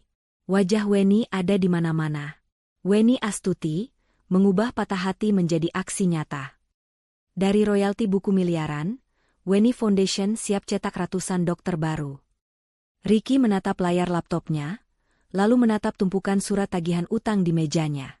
Ia memegangi mata kirinya yang mulai berdenyut sakit. Siska benar. Weni sudah bukan Weni yang dulu. Dia adalah seseorang yang jauh di luar jangkauannya. Dia adalah seseorang yang memegang kunci untuk semua masalahnya. Dan dia adalah orang yang paling Ricky sakiti di dunia ini. Layar laptop itu masih menyala, memancarkan cahaya kebiruan yang dingin di ruang tengah apartemen yang gelap. Wajah Weni yang tersenyum penuh wibawa dari halaman situs, The Weni Foundation, terasa seperti tamparan yang lebih keras daripada diagnosis Dr. Bayu. Ricky tidak tidur semalaman. Ia hanya duduk membeku, menggenggam hasil MRI-nya di satu tangan, sementara tangan lainnya gemetar tak terkendali. Mata kirinya kini terasa sangat tidak nyaman. Pandangannya semakin menyempit. Penyakit itu tidak memberinya waktu untuk berpikir. Ironi dari situasi ini begitu kejam, begitu sempurna. Wanita yang ia buang karena dianggap tidak setara, kini adalah satu-satunya orang di planet ini yang secara spesifik mendedikasikan hidupnya untuk membantu kasus-kasus seperti dirinya. Di dalam kamarnya, Bu Leni tidak lagi menangis. Ia hanya diam. Syok yang dialaminya begitu besar, hingga ia tak mampu lagi memproses kenyataan. Arisan sosialitanya berhenti mengundangnya. Kartu kredit tambahannya diblokir oleh bank. Ia kini sama terperangkapnya seperti Ricky. Ricky tahu ia tidak punya pilihan. Malu, harga diri, kesombongan, semua itu tidak ada artinya jika ia menjadi buta dan lumpuh. Ia harus mendatangi Weni. Ia harus membuang sisa-sisa harga dirinya yang terakhir. Masalah pertama muncul, uang. Ia tidak punya uang tunai sepeser pun. Semua kartu kreditnya sudah mencapai batas maksimal. Ia menatap kunci mobil BMW-nya yang tergeletak di meja. Percuma. Surat-suratnya ditahan oleh pihak leasing. Ia melirik jam tangan mewah yang melingkar di pergelangan tangannya. Satu-satunya aset yang ia miliki, yang juga masih dalam cicilan kartu kredit. Ia melepasnya. Persetan, desisnya. Ia mengambil jaket, menutupi piyamanya, dan bergegas keluar. Ia pergi ke pegadaian di dekat pasar, tempat yang dulu ia pandang dengan jijik. Ia, Dr. Ricky Pratama, harus mengantre bersama ibu-ibu yang menggadaikan perhiasan emas palsu. Jam tangan mewah itu dihargai sangat murah. Hanya cukup untuk biaya taksi pulang pergi ke alamat yayasan, dan mungkin sisa untuk makan sekali. Ia naik taksi online, memilih opsi termurah. Perjalanan menuju kawasan pusat bisnis, tempat alamat yayasan Weni tertera, terasa seperti perjalanan menuju tiang gantungan. Ia, yang terbiasa menyetir BMW-nya dengan angkuh, kini duduk di kursi belakang mobil kecil yang berbau pengharum ruangan murahan. Ia menatap keluar jendela, melihat gedung-gedung tinggi yang dulu ia anggap sebagai taman bermainnya. Taksi berhenti di depan sebuah lobi gedung perkantoran yang modern dan megah. Dinding kaca menjulang tinggi, lobi marmernya berkilauan. Di atas pintu masuk putar yang elegan, terpasang plakat perak raksasa yang berkilauan diterpa matahari pagi, The Weni Foundation. Ricky membayar taksi dengan sisa uangnya. Ia berdiri gemetar di trotoar. Ini nyata. Ini bukan sekadar situs web. Ini adalah sebuah imperium kecil. Ia merapikan jaketnya yang kusut. Ia merasa seperti pengemis. Dengan langkah berat, ia mendorong pintu kaca itu. Lobi yayasan itu begitu berbeda dari bayangannya. Tidak seperti kantor LSM kecil yang kumuh. Tempat ini lebih mirip lobi hotel bintang 5. Sibuk, profesional, dan penuh energi positif. Beberapa anak muda berseragam rapi, mungkin penerima beasiswa yang sedang magang, berjalan cepat sambil membawa tumpukan map. Dindingnya dihiasi foto-foto besar. Weni berjabat tangan dengan rektor universitas. Weni meresmikan sebuah klinik desa. Weni tersenyum dikelilingi mahasiswa-mahasiswa kedokteran yang menatapnya penuh kagum. Jantung Ricky serasa diremas. Semua ini, Weni membangun semua ini dari rasa sakit yang ia berikan. Ia berjalan ragu ke meja resepsionis yang terbuat dari kayu solid mahal. Seorang wanita muda yang ramah langsung tersenyum padanya. "Selamat pagi, Pak. Ada yang bisa kami bantu? Apakah sudah ada janji temu?" Suara Ricky tercekat. Saya. Ia berdeham, berusaha terdengar berwibawa. "Saya Ricky. Ricky Pratama. Saya perlu bertemu dengan Weni. Ibu Weni Astuti." Resepsionis itu mengetik sesuatu di komputernya. "Mohon maaf, Pak Ricky Pratama, sepertinya tidak ada nama Bapak di jadwal janji temu Ibu Weni hari ini. Jadwal beliau sangat padat." Tidak. Kamu tidak mengerti." Ricky mulai panik. Ia maju selangkah, suaranya sedikit meninggi. "Ini darurat. Ini personal. Bilang padanya, ini Ricky. Dia pasti mau bertemu saya." Resepsionis itu tersenyum, senyum profesional yang kini terasa seperti tameng baja. "Mohon maaf sekali, Pak. Saya tidak bisa mengganggu rapat beliau jika tidak ada janji temu sebelumnya. Mungkin Bapak bisa meninggalkan pesan, atau..." "Saya bilang ini darurat. Hidup dan mati," seru Ricky, nadanya mulai putus asa. Tangannya mulai gemetar hebat, dan ia terpaksa menyembunyikannya di dalam saku jaket. Beberapa orang di lobi mulai menoleh. Resepsionis itu tampak sedikit tegang, tangannya nyaris meraih gagang telepon untuk memanggil keamanan. "Ada keributan apa ini?" Sebuah suara tenang, dalam, dan sangat familiar terdengar dari arah lift pribadi di sudut lobi. Ricky membeku. Ia mengenali suara itu. Ia perlahan berbalik. Di sana, berdiri tegak dalam setelan jas abu-abu yang mahal dan dijahit sempurna, adalah Pak Dimas, pengacara Weni. Wajahnya tetap sama tenang, namun tatapan matanya di balik kacamata mahal itu kini jauh lebih tajam. Ia tidak lagi terlihat seperti pengacara kecil yang membela istri tertindas. Ia terlihat seperti penasihat hukum korporat papan atas. Pak Dimas menatap Ricky. Tidak ada ekspresi terkejut di wajahnya. Hanya ada pengamatan yang dingin. Ia berjalan mendekat. Tuan Ricky Pratama, saya tidak menyangka kita akan bertemu lagi. Dan di sini. Ricky menelan ludah. Rasa malunya kini bercampur dengan ketakutan. Pak Dimas, Bapak masih ingat saya? Pak Dimas tersenyum tipis. Oh, saya tidak pernah melupakan klien yang berpotensi menghasilkan 743 juta. Dan saya juga tidak pernah melupakan orang yang melepaskan kesempatan itu. Ia melirik ke resepsionis. Tidak apa-apa, Vina. Saya yang akan menangani tuan ini. Pak Dimas memberi isyarat agar Ricky mengikutinya ke area tunggu yang lebih privat, deretan sofa kulit yang nyaman. Ricky duduk di tepi sofa, tubuhnya kaku. Jadi, Pak Dimas memulai, duduk di hadapannya dengan santai, menyilangkan kakinya. Ada apa gerangan yang membawa Anda ke sini, Tuan Ricky? Setelah 1 tahun lebih?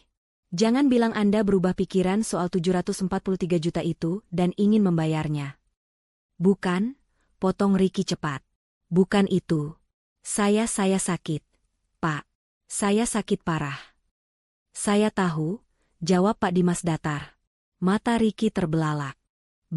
Bagaimana Bapak bisa tahu? Siska. Sahabat Ibu Weni. Dia menelepon Ibu Weni tadi malam setelah Anda mengiriminya pesan.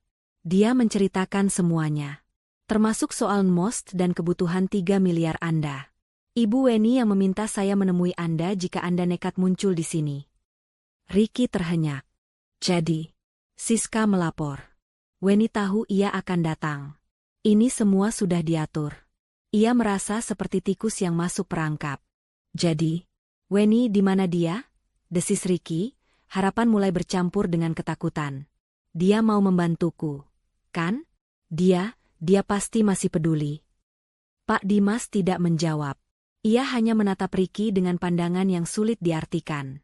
Ia lalu mengulurkan tangan ke meja kopi di antara mereka, mengambil sebuah brosur tebal dan mengilap dari tumpukan rapi. Itu adalah brosur resmi, The Weni Foundation. Pak Dimas tidak mengatakan apa-apa. Ia hanya menyodorkan brosur itu ke arah Ricky. Tangan Ricky yang gemetar hebat meraih brosur itu. Ia membukanya. Di halaman kedua, terpampang jelas visi dan misi yayasan. Dan di halaman ketiga, program unggulan itu. Beasiswa Pelita Cendekia, bantuan dana pendidikan penuh dan bantuan biaya operasi darurat untuk mahasiswa kedokteran dan tenaga medis. Semuanya nyata. Tertulis hitam di atas putih. Ricky mengangkat wajahnya, menatap Pak Dimas dengan mata memohon. Pak, ini programnya. Ini berarti Weni mau membantuku, kan? Ya, kan? Pak Dimas bersandar di sofa. Ia menatap Ricky lama, sebelum akhirnya berbicara dengan nada pelan dan mematikan. Ibu Weni memang membangun yayasan ini untuk membantu orang. Tapi, Tuan Ricky, program ini ada prosedurnya. Prosedur apa? Saya akan lakukan apa saja. Pak Dimas tersenyum tipis. Bagus. Kalau begitu, silakan kembali ke meja resepsionis. Untuk apa? Tanya Ricky bingung. Untuk mengambil formulir, jawab Pak Dimas. Formulir pendaftaran penerima bantuan dana medis. Anda harus mengisinya dengan lengkap. Lampirkan surat keterangan tidak mampu dari kelurahan, rincian utang-utang Anda, surat diagnosis resmi dari Dr. Bayu, dan tentu saja surat rekomendasi. Nanti tim kami akan meninjau, apakah Anda layak atau tidak. Ricky membeku. Surat keterangan tidak mampu. Dia, seorang dokter Ricky Pratama, harus meminta surat miskin dari kelurahan.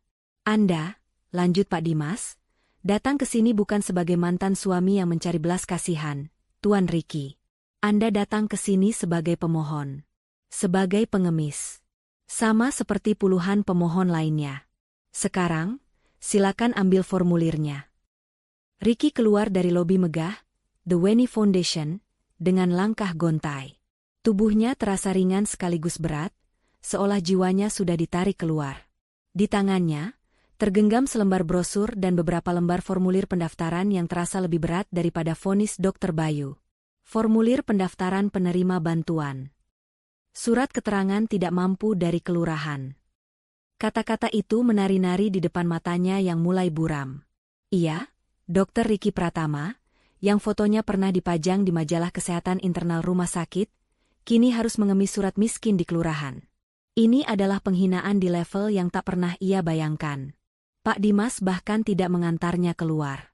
Ia dibiarkan berjalan sendiri, melewati tatapan ingin tahu para staf muda yang melihatnya masuk dengan Pak Dimas dan kini keluar dengan wajah pucat pasi. Ia sampai di apartemennya yang terasa seperti penjara mewah. Bu Leni langsung menyambutnya di depan pintu. "Gimana, Ricky? Kamu ketemu Weni? Dia mau bantu, kan? Dia pasti masih cinta sama kamu. Ibu yakin." Ricky tidak menjawab. Ia berjalan lurus ke meja makan dan melempar formulir itu ke atas meja marmer. "Baca," desisnya. Bu Leni meraih kertas-kertas itu. Matanya membelalak saat membaca judul formulir itu. "Apa ini? Formulir? Kenapa pakai formulir segala? Dia kan mantan istrimu."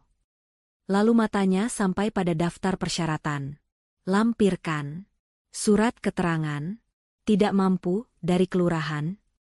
Suara Bu Leni melengking. "Weni sudah gila.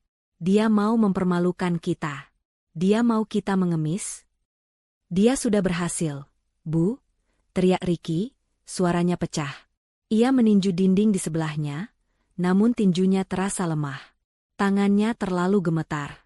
"Dia sudah berhasil membuatku jadi pengemis. Apa ibu pikir aku punya pilihan lain? Hah? Ibu mau aku buta? Ibu mau aku lumpuh di kursi roda sementara ibu mendorongku di apartemen ini, yang bulan depan akan disita ban?" Bu Leni terdiam. Wajahnya pucat. Realitas menghantamnya tanpa ampun. "Ambil tas ibu," perintah Ricky dingin. "Kita ke kantor kelurahan. Sekarang." "Tapi, Ricky, ibu malu." Rintih Bu Leni. "Ibu lebih malu mana? Pergi ke kelurahan, atau didatangi debt collector dan diusir dari apartemen ini di depan teman-teman arisan ibu?" Bu Leni tidak bisa membantah. Dengan tubuh gemetar, ia mengganti bajunya. Ia sengaja memakai kacamata hitam besar dan masker, berharap tidak ada yang mengenalinya. Perjalanan ke kantor kelurahan adalah perjalanan paling memalukan dalam hidup mereka. Mereka tidak bisa naik BMW yang pajaknya sudah mati itu. Mereka harus naik taksi online, yang berhenti tepat di depan gapura kelurahan yang catnya sudah kusam. Begitu masuk, semua mata memandang mereka. Staf kelurahan yang sedang sibuk mengetik, warga lain yang sedang antre BPJS gratis. Mereka adalah pemandangan yang sangat kontras. Bu Leni dengan tas bermerek KW yang disembunyikannya, dan Ricky, dokter muda yang wajahnya mulai dikenali warga sekitar, kini duduk di kursi tunggu plastik berwarna oranye yang retak-retak. "Loh, ini bukannya Dokter Ricky yang tinggal di apartemen Puncak Jaya, ya?" bisik seorang staf ke temannya. "Iya, kok kesini? Bukannya ini loket untuk surat miskin?" Ricky hanya menunduk, mengepalkan tangannya yang gemetar di pangkuannya. Bu Leni pura-pura sibuk dengan ponselnya, meski layarnya mati. Saat giliran mereka dipanggil, Ricky maju ke loket dengan kaki berat. "Selamat pagi, Pak. Ada yang bisa dibantu?" Saya mau mengurus surat keterangan tidak mampu," ucap Ricky, suaranya nyaris tak terdengar. Petugas itu mengangkat wajahnya, terkejut. "Maaf, Pak, untuk siapa?" "Untuk saya, Ricky Pratama." Petugas itu memandangnya dari atas ke bawah. "Pak Ricky yang dokter itu? Yang di apartemen? Maaf, Pak, tapi Bapak tidak terlihat." "Saya sakit," potong Ricky, nadanya naik. "Saya sakit parah, butuh biaya operasi 3 miliar. Saya sudah tidak bekerja. Saya bangkrut. Saya tidak punya uang. Apa itu kurang jelas? Berikan saja formulirnya." Seluruh kantor kelurahan hening. Semua mata menatap Ricky. Bu Leni rasanya ingin pingsan di tempat. Penghinaan ini lebih buruk dari kematian. Setelah proses yang terasa seperti 1 abad, diwarnai tatapan curiga dan bisik-bisik yang menyakitkan, selembar kertas berharga itu akhirnya ada di tangan Ricky. Surat keterangan tidak mampu. Stempel basah kelurahan itu terasa seperti cap panas yang membakar telapak tangannya. Malam itu, Ricky tidak bisa tidur. Ia duduk di meja kerjanya, di bawah lampu baca yang redup. Ia mengisi lembar demi lembar formulir pendaftaran dari The Weni Foundation. Nama pemohon, Ricky Pratama. Pekerjaan, dokter bedah, non-aktif. Ia sampai pada kolom, rincian utang. Ia menuliskannya satu persatu, menelan harga dirinya di setiap goresan pena, KPR apartemen Puncak Jaya, sisa pokok, 1,2 miliar. KKB mobil BMW seri 3, sisa pokok, 450 juta. Kartu kredit Bank A, 80 juta. Kartu kredit Bank B, 75 juta. Pinjaman personal Bank C, 100 juta. Totalnya melebihi 2 miliar rupiah. Di kolom, aset yang dimiliki, ia menulis satu kata, nihil.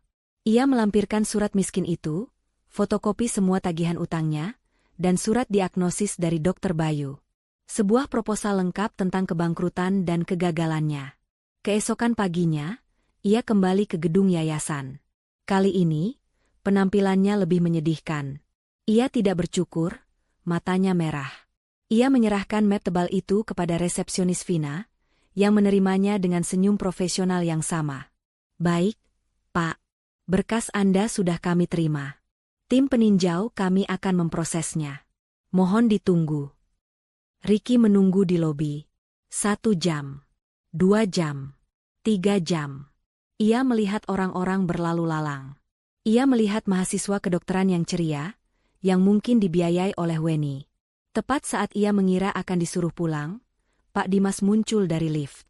Pak Ricky, Ibu Weni akan menemui Anda sekarang. Jantung Ricky serasa copot. Ini saatnya. Ia mengikuti Pak Dimas seperti domba menuju penjagalan. Mereka naik lift pribadi ke lantai tertinggi. Lantai penthouse. Pintu lift terbuka, langsung menuju sebuah ruangan kantor yang sangat luas. Dindingnya didominasi kaca, menyajikan pemandangan 180 derajat kota Jakarta. Di tengah ruangan itu, di balik meja kayu mahoni raksasa yang bersih, duduklah Weni. Ricky berhenti bernapas. Weni yang ia lihat kini bukan Weni di foto. Dia jauh lebih berkuasa. Rambutnya disanggul modern yang rapi. Ia mengenakan blus sutra berwarna zamrud yang elegan. Wajahnya dipoles riasan tipis namun tegas. Ia sedang membaca sesuatu di layar komputernya. Ia tidak langsung mendongak saat Ricky dan Pak Dimas masuk. Ibu, Pak Ricky sudah di sini, kata Pak Dimas pelan. Weni menyelesaikan apa yang ia baca. Lalu, ia mengangkat kepalanya perlahan. Mata itu yang paling berubah. Dulu mata itu penuh cinta, penuh pemujaan.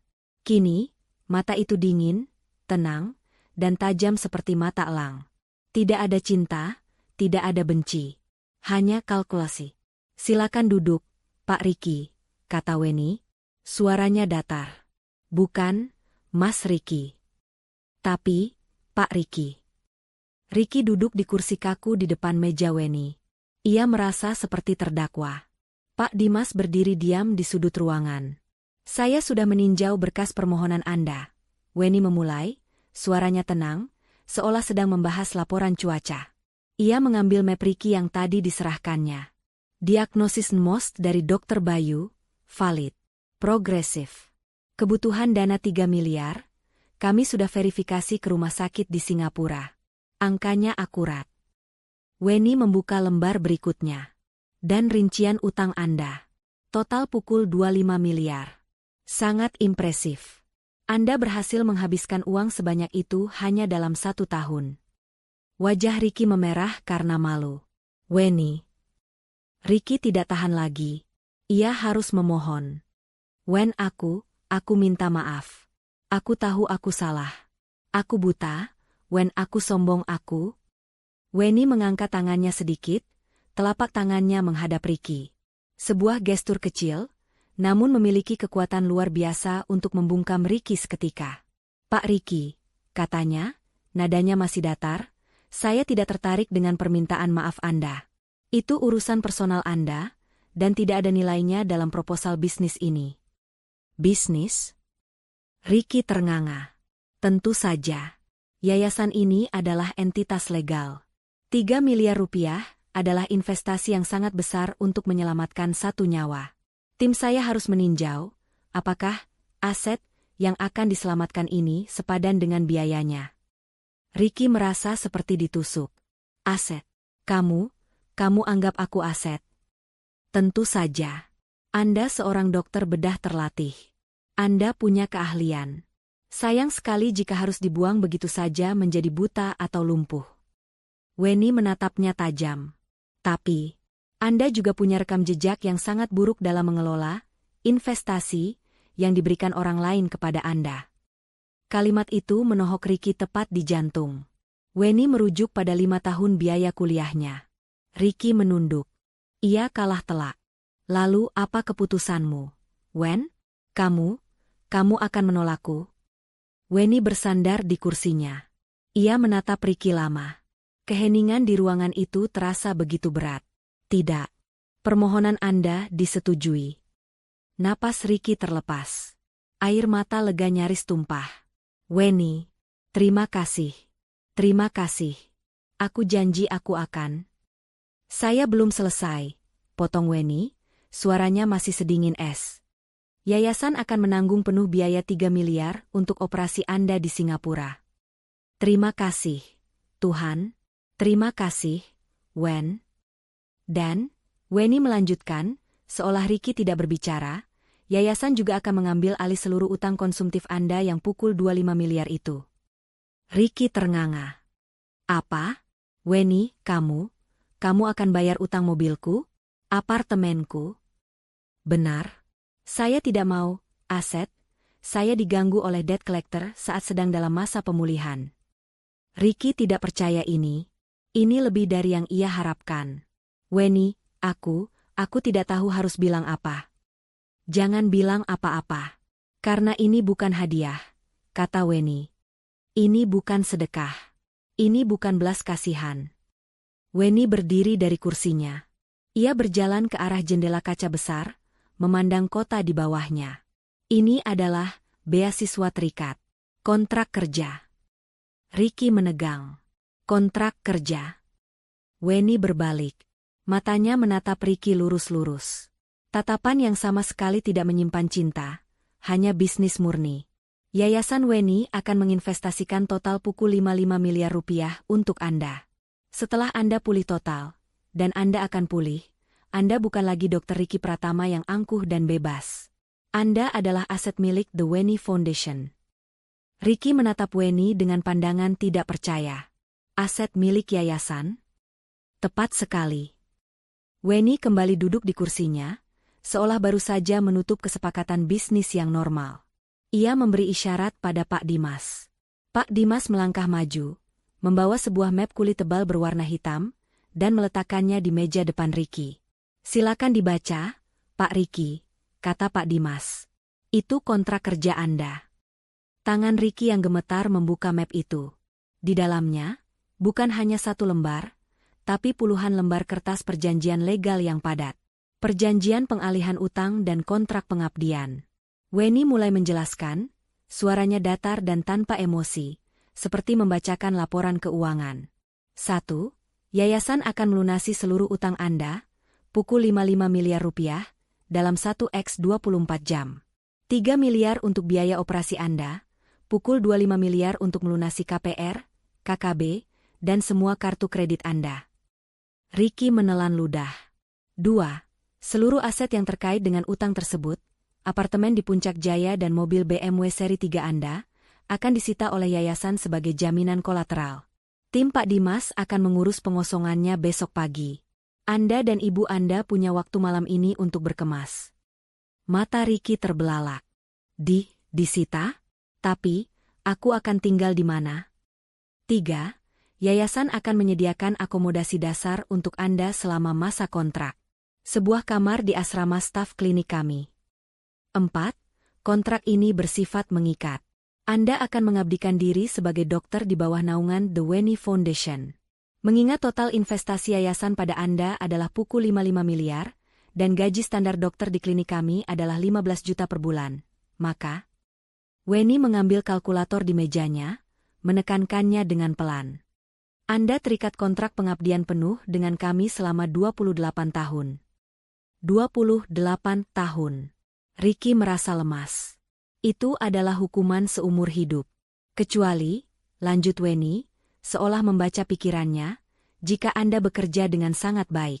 Yayasan kami memiliki program percepatan untuk aset berprestasi. Jika Anda bisa menunjukkan dedikasi dan pelayanan yang luar biasa di tempat terpencil, mungkin kontrak Anda bisa ditinjau ulang. Tempat terpencil, desis Ricky. Tentu saja. Anda tidak mengira saya akan menempatkan Anda di rumah sakit mewah di Jakarta, kan, Pak Ricky? Weni tersenyum tipis. Senyum pertama yang Ricky lihat, dan itu adalah senyum yang paling menakutkan. Anda akan ditempatkan di klinik bakti medika kami. Di sebuah desa terpencil di kaki gunung, 8 jam perjalanan darat dari kota terdekat. Ricky menunduk. Ia tidak punya pilihan. Menandatangani kontrak 28 tahun di desa terpencil, atau menjadi buta, lumpuh, dan dikejar debt collector di penjara. Saya tanda tangan, lirih Ricky. Pilihan yang bijak, kata Weni. Ia menyodorkan pena mahal. Ricky mengambil pena itu. Tangannya gemetar hebat. Separuh karena penyakit, separuh karena nasibnya yang baru saja disegel. Ia menandatangani setiap lembar yang ditunjuk oleh Pak Dimas. Baik, kata Weni, segera setelah tanda tangan terakhir dibubuhkan. Pak Dimas akan mengantar Anda ke bank untuk membuka rekening baru atas nama yayasan, dan mengatur keberangkatan Anda ke Singapura lusa. Selamat bekerja, Dr. Ricky. Weni kembali menatap layar komputernya, mengabaikan Ricky sepenuhnya, seolah rapat telah usai dan Ricky sudah tidak ada di ruangan itu. 2 hari kemudian, tim dari Pak Dimas datang ke apartemen Puncak Jaya. Bu Leni, yang mengira Weni akan luluh dan membiarkan mereka tinggal, meraung-raung histeris. Weni, kamu jahat. Kamu tega. Ini rumah kami. Kamu mau kami tinggal di mana? Pak Dimas hanya menunjukkan surat sita yang sah. Maaf, Ibu Leni. Utang KPR ini sudah dilunasi oleh yayasan. Sesuai perjanjian, aset ini menjadi milik yayasan. Ibu punya waktu 1 jam untuk membawa barang-barang pribadi Ibu. Bu Leni yang sombong itu terpaksa mengemasi pakaiannya ke dalam koper tua, disaksikan oleh tetangga apartemen yang berbisik-bisik. Mobil BMW Ricky diderek dari parkiran basement. Bu Leni diantar oleh taksi ke sebuah rumah kos bulanan yang sempit dan pengap di pinggiran kota, yang sudah dibayar oleh yayasan untuk 3 bulan pertama. Setelah itu, ia harus menghidupi dirinya sendiri. Sementara itu, Ricky menjalani operasinya di Singapura. Semuanya berjalan lancar. Teknologi sel punca berhasil mereset sistem imunnya. Proses pemulihannya panjang dan sepi.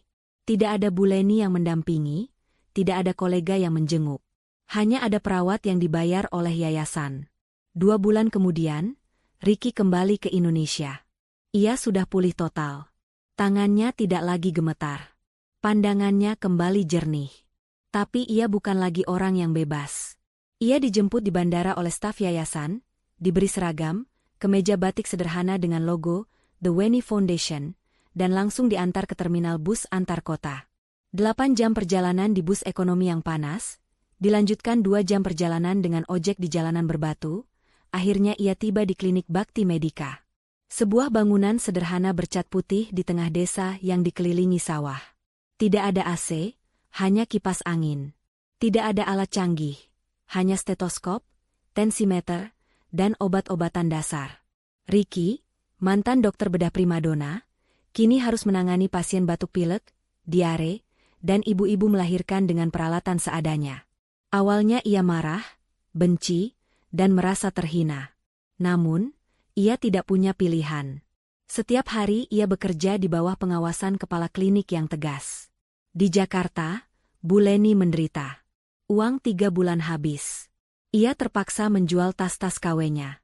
Ia, yang dulu menghina Weni, kini harus bekerja serabutan, membantu di warung makan tetangga, mencuci piring hanya untuk bisa makan. Setiap kali ia melihat berita di televisi dan wajah Weni muncul sebagai filantropis terkemuka, Bu Leni hanya bisa menangis dalam penyesalan yang tak berujung di kamar kosnya yang sempit. 6 bulan berlalu. Ricky mulai terbiasa. Ia mulai menemukan sesuatu yang hilang dari hidupnya, ketulusan. Ia melihat pasien-pasien desa yang sangat berterima kasih hanya karena ia memeriksa mereka. Ia membantu seorang anak yang patah tulang dengan alat seadanya. Ia menyadari, inilah arti menjadi dokter. Bukan kemewahan, bukan status. Suatu sore, sebuah helikopter mendarat di lapangan desa, membuat heboh seluruh warga. Ricky, yang sedang mengobati luka seorang petani, mendongak. Dari helikopter itu, turunlah Weni, didampingi Pak Dimas. Ia datang untuk inspeksi rutin. Weni, dalam balutan kemeja linen yang rapi, berjalan masuk ke klinik. Ia melihat Ricky, yang kini kulitnya sedikit menghitam karena matahari, kemeja seragamnya basah oleh keringat. Weni tidak menyapanya secara pribadi. Ia memeriksa laporan, buku stok obat, dan catatan pasien. Ia berhenti di depan Ricky, yang sedang menenangkan seorang anak kecil yang menangis karena disuntik. Tangan Ricky, yang dulu gemetar karena penyakit dan kesombongan, kini begitu mantap dan lembut menepuk-nepuk punggung anak itu. Mata mereka bertemu sejenak. Ricky menunduk hormat. "Selamat sore, Ibu Weni. Laporan pasien harian sudah di meja kepala klinik." Weni menatapnya lama. Tidak ada lagi kemarahan di matanya. Hanya tatapan seorang pimpinan pada stafnya. "Kerja bagus, Dr. Ricky. Pertahankan. Masih ada 27,5 tahun lagi." Weni berbalik, kembali ke helikopternya. Ricky memandangi helikopter itu terbang menjauh. Ia menghela napas panjang. Ia memang sudah tidak setara dengan Weni. Weni berada di langit, sementara ia di bumi. Weni telah menang mutlak. Ia tidak hanya mengambil kembali uangnya. Ia tidak hanya membalas dendam. Ia telah mengambil hidup Ricky, menghancurkannya, lalu membangunnya kembali sesuai versinya. Seorang dokter yang mengabdi, bukan seorang suami yang angkuh. Weni telah berhasil mewariskan kebaikan, dengan cara yang paling menyakitkan sekaligus paling adil. Pesan moral singkat. Kesombongan adalah utang yang bunganya paling besar. Ia akan menagih saat kita paling tidak siap. Sementara ketulusan adalah investasi. Ia akan kembali berlipat ganda, seringkali dalam bentuk yang tak terduga.